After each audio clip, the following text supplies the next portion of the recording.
Good day. Today we are going to replace the brake pads on the front wheels of a Honda FRV 2007 2-liter. Car can't fit in my shop, so I'm going to have to do it outside. So there's going to be a bunch of external noises. Unfortunately, cars driving by, assholes on bikes, aeroplanes, people mowing the lawns, or trucks like the one coming down here now.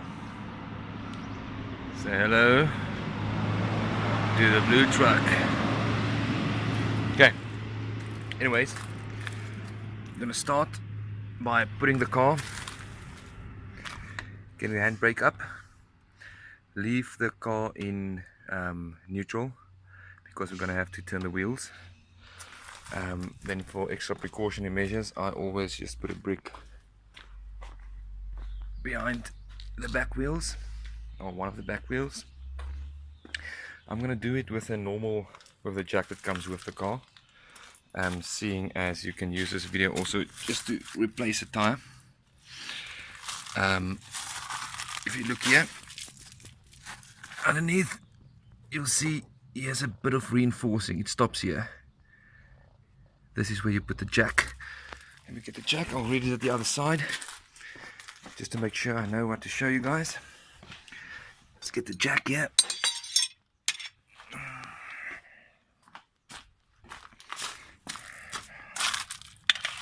So the smaller piece of the jack comes in underneath there.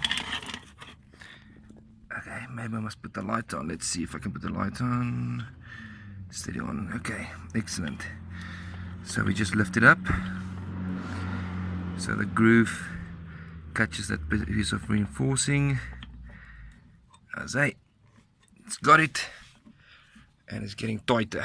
Now obviously before you lift the car, we're gonna have to release the nuts with a wheel spanner. Just turn them until they release, and then you can lift the car up and then take the nuts out completely and take the wheel off. So the wheel spanner that came with the car, it's in your boot. I'll show you where it is. Just in there, and then just turn. Okay, one hand again. There you go. That's all that's necessary. Next one, you can see I go across. When I loosen or tighten, it's more important when you tighten. When you do this one, you don't go to this one. You don't go to that one. You go across. There you go. That one. Next one. There you go. This one. There you go. This one. There you go. Okay. Now how this jack works is you will get with your wheel spanner, you'll get this piece of rod. It's bent on the end. This goes in here like so. Then you'll see the end is squared off, and inside your wheel spanner there's a square piece there, and that fits on to make a handle. Where is it now? This is difficult with one hand. Damn it. Anyways, it fits in there, as you can see. Fits in there. So then when you turn the back here, that turns a lot more. So let's hook it there. Let's hook it. And then we can turn it easily. Okay, so I'm going to lift the car up. Then I'm going to loosen the nuts all the way and take the wheel off, and I'll show you then. So the wheel is off. This actually is a very, very quick job.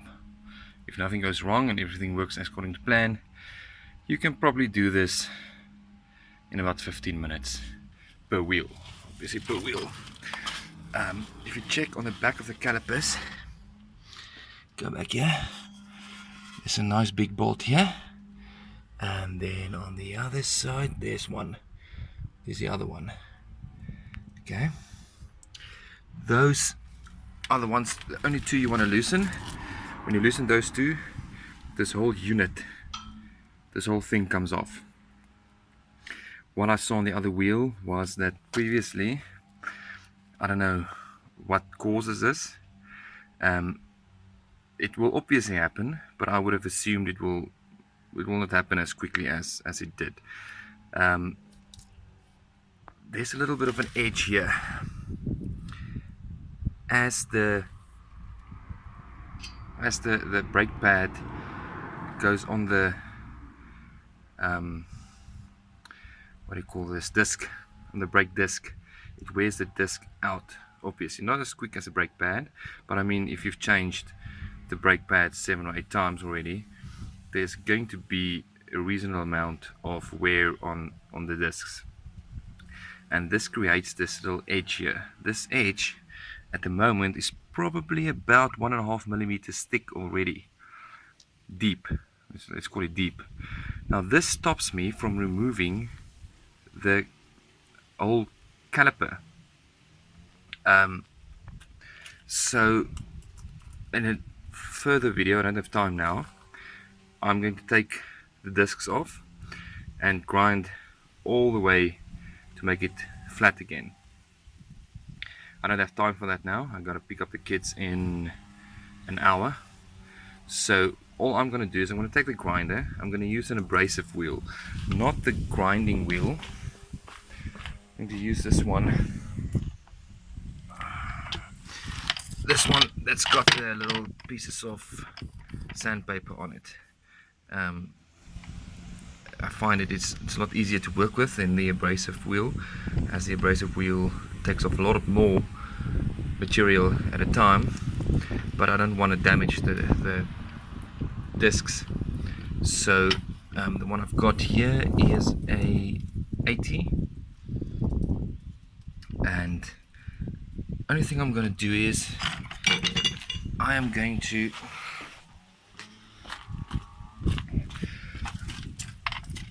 on the outside and obviously also on the inside, I'm going to take out a piece about this large, maybe a little bit bigger, maybe like this, on both sides at the same space, at the same place, so that I can take this out, because the brake pads catches on this and it can't get out, and I assume I'm going to struggle. Even if I get it out, I'm going to struggle even more to get the new ones in, as the new ones are obviously thicker than the old ones.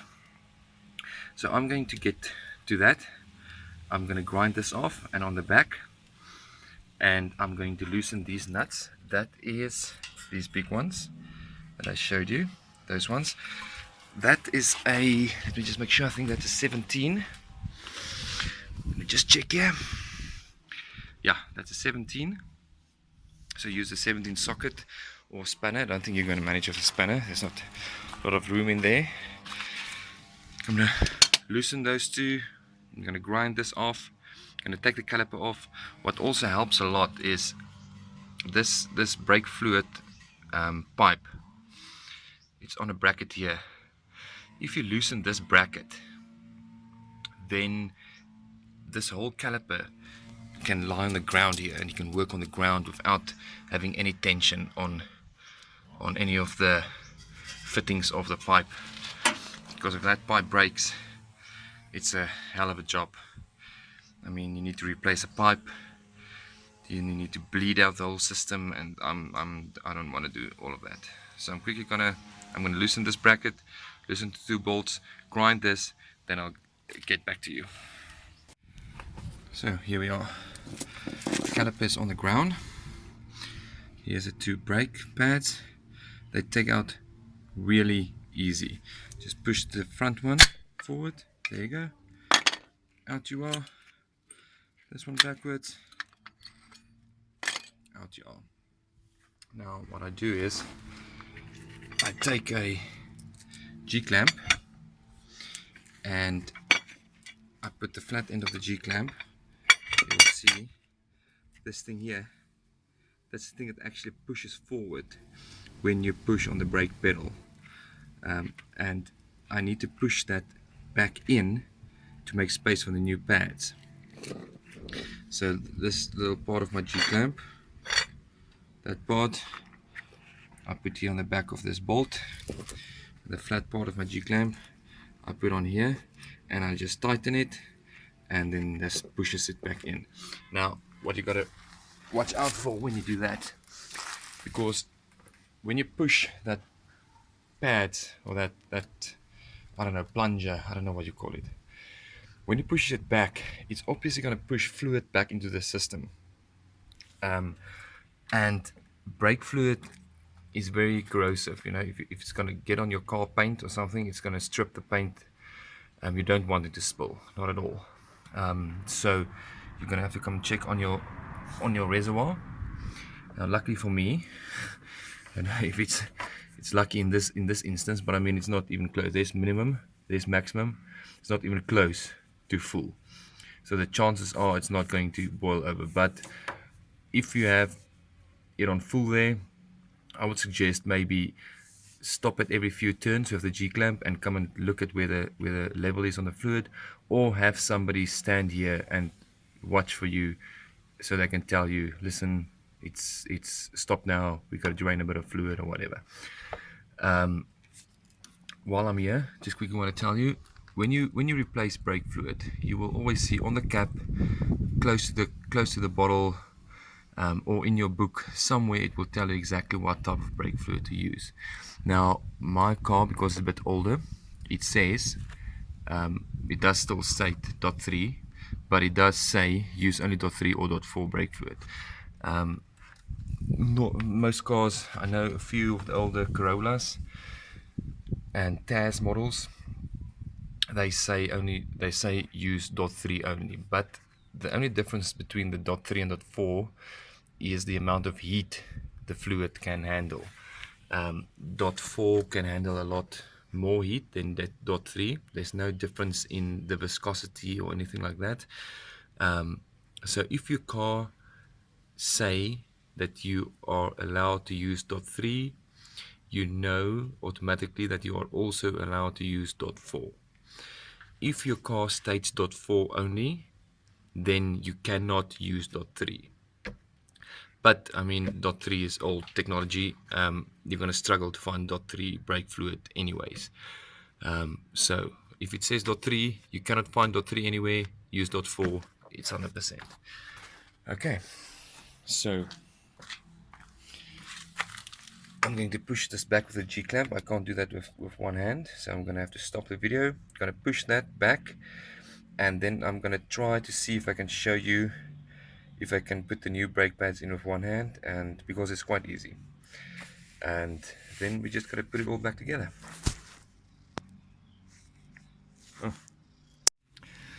Plunger is pushed back in.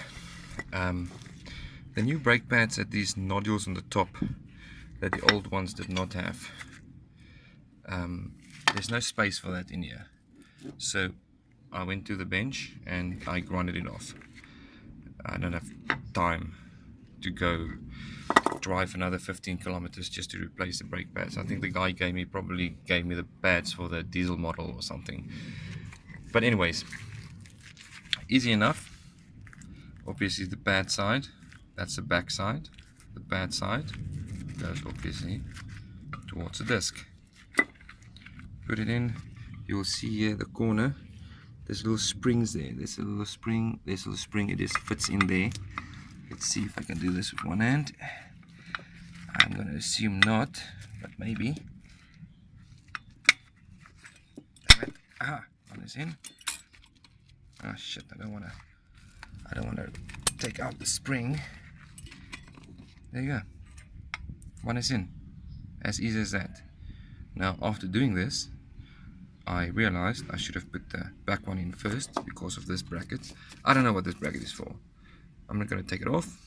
It's probably there for a reason. Probably some other car or other model, the brake fluid line goes through there or something. I don't know.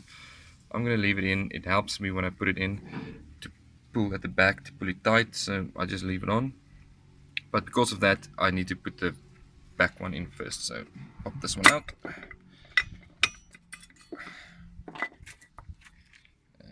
this one in. Now need to bring that down. Let's make some space. This whole thing can move. Create some space there. There you go.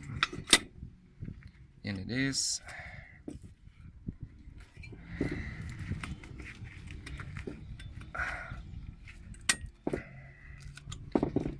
You see, honestly, people, with one hand, this is easy stuff. This is easy stuff. Really easy stuff. That's why I say 15 minutes on the side if you don't need to grind crap. It's gonna be enough time to do this job. Okay, I'm gonna put this one. Oh, I can do it. I'm just wasting your time.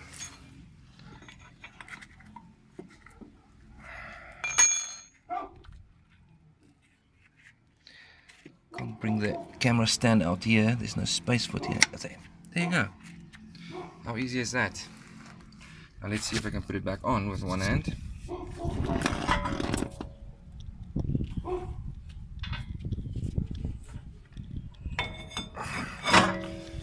There you go. On it is. Now all I need to do is tighten those two bolts in the back. Tighten this bracket again here. Where is it? Is it on the camera? There. That one tightens there. That is a number 12 spanner.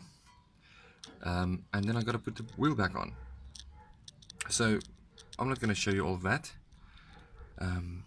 This is a conclusion. I hope you have less trouble than I have and enjoy replacing your brake pads. Have a good day.